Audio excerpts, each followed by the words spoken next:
Monday, August 28th, 2017, Monaco 64, home of alternative economics and contrarian views.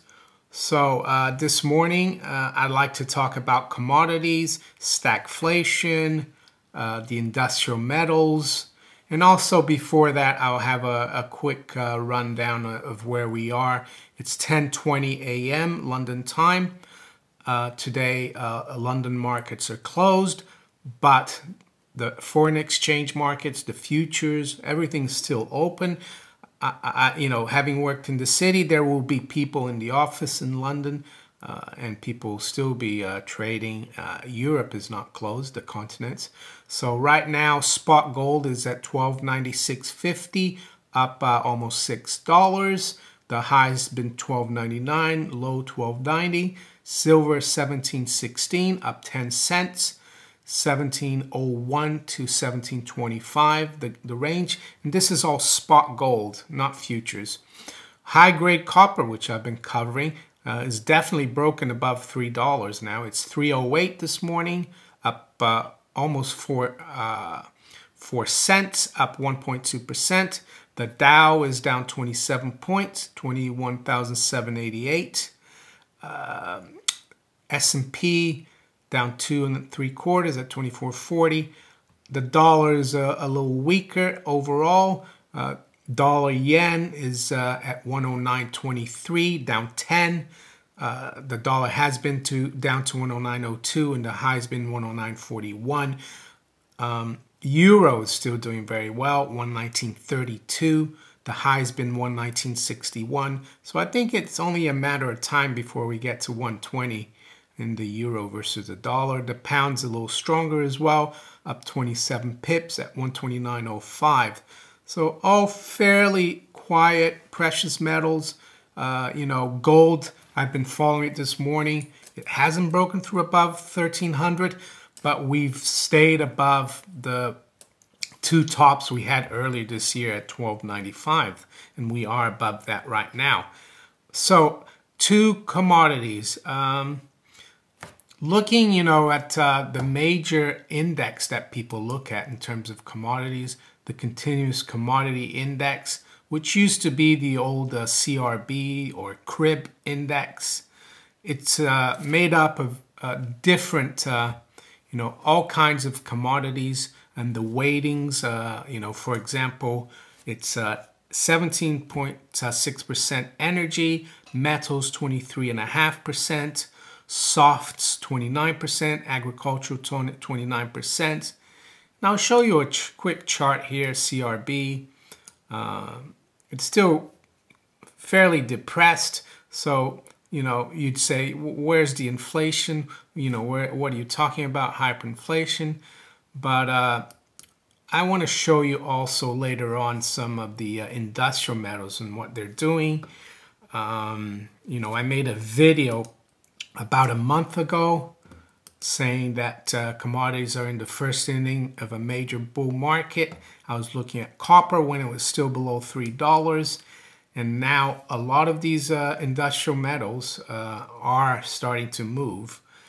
And I personally think that it's not a signal of a strong global economy, because I think the credit cycle is kind of topping.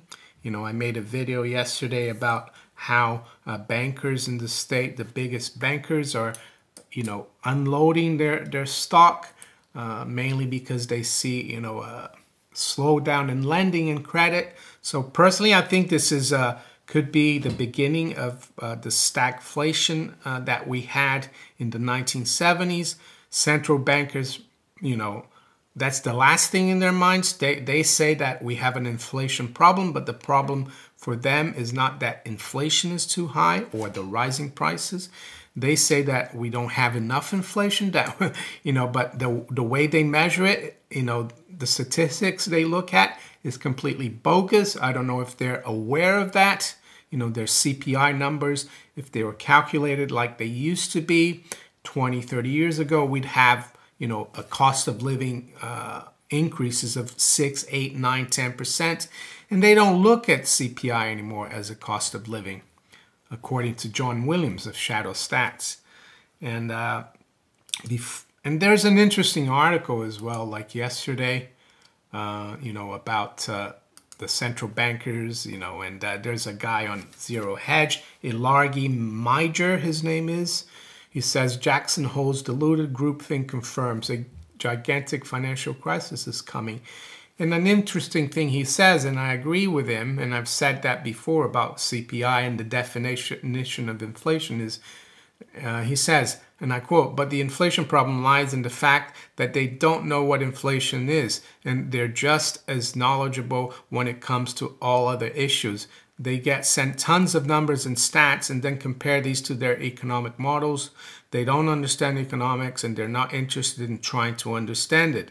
All they want is to fit the numbers for the numbers to fit the models, and if they don't get, you know, them to fit the models, they get different numbers. You know, just like they've gotten rid of M3, you know, about 12 years ago. Now they got rid of M2, the Fed. So, and you might say, how can you have, you know, a commodities bull market when the credit cycle is down and there's maybe a recession or even a depression? Well, you just have to look back at the 1970s. This is a chart comparing gold and the CRB. You can see in the 70s, both gold and CRB went up over 200%. That was a horrible period of stagflation, which means economic stagnation and higher prices. So you can get those. You know, people forget things quickly. So let's quickly go and look at these base metals or industrial metals. First, let's have a look at the copper price, which I've been covering quite closely. You can see there we've broken these two trend lines. The top trend line, which was, you know, looking at it, you know, in the last few years, looked quite impossible to break out of. Right now we are above it. And then the bottom trend line, which we broke late last year. So copper continuing to do very well. Let's have a look at LME nickel, London Metals Exchange nickel. Not doing as great as copper, but looks like it's bottoming, and looks like we're going to break, you know, the midpoint of a double bottom that we formed in the last, you know, 18 months or so. That's LME nickel looking pretty good as well. And then you have LME, let's look at LME aluminum, or as the English would say, aluminium. That as well has done very well. We're not back to the levels that we were in 2008, but you can see there it's starting to spike higher, LME aluminium. And now one that's really looking interesting is zinc. LME zinc, you know, it looks like it bottomed towards the beginning of 2016, just after gold bottomed. And it's really running up here, and it's above the 2008 high there. So LME zinc. And now let's have a look at gold, you know, precious metals. Gold still looking all right. That's the you know, that long-term chart there, and it looks like that trend line is really broken out. You can see why the 1300 level is important. Beginning of 2015, we tried to break above that level. We failed. 2016, we tried it once, failed, and then we broke out above it, and then we came back down. And this year, we've tried it twice, and it's failed. So that 1300 is fairly important. So, yeah. So what does this all mean?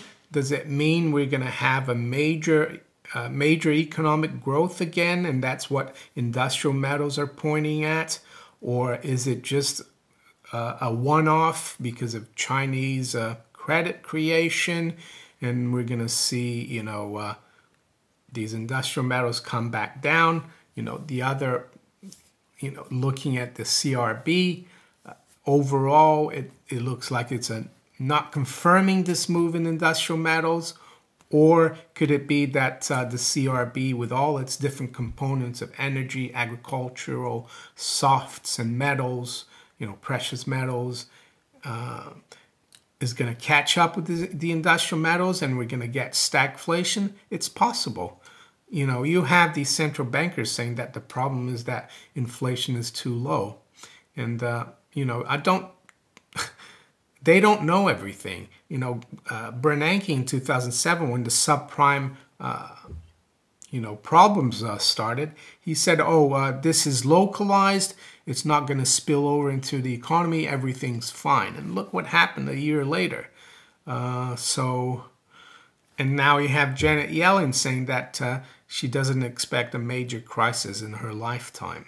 So could this be the, beginnings of stagflation? It's possible. Alan Greenspan, who speaks a lot more freely now and used to be, Ayn Rand free market gold bug in the 60s and still probably believes in it. He says, that bond yields are not going to stay down for much longer, and he sees stagflation as well.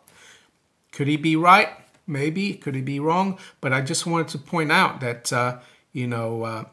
these industrial metals are starting to look quite interesting. We have to wait and see, if this move in industrial metals is for real, if all the other commodities are gonna catch up, if we're really gonna get the stagflation. I personally think we are. Anecdotally, when you talk to people, normal people in the streets, everyone's complaining about how things are much more expensive, the things they need, or going out for lunch or dinner, or paying for your rent, transportation, travel, air travel, everything's more expensive. So if you enjoyed this video, please like, share, and subscribe to my channel if you haven't yet. And if you'd like to make a donation, there's some links below in the description, and I'll talk to you later. Bye.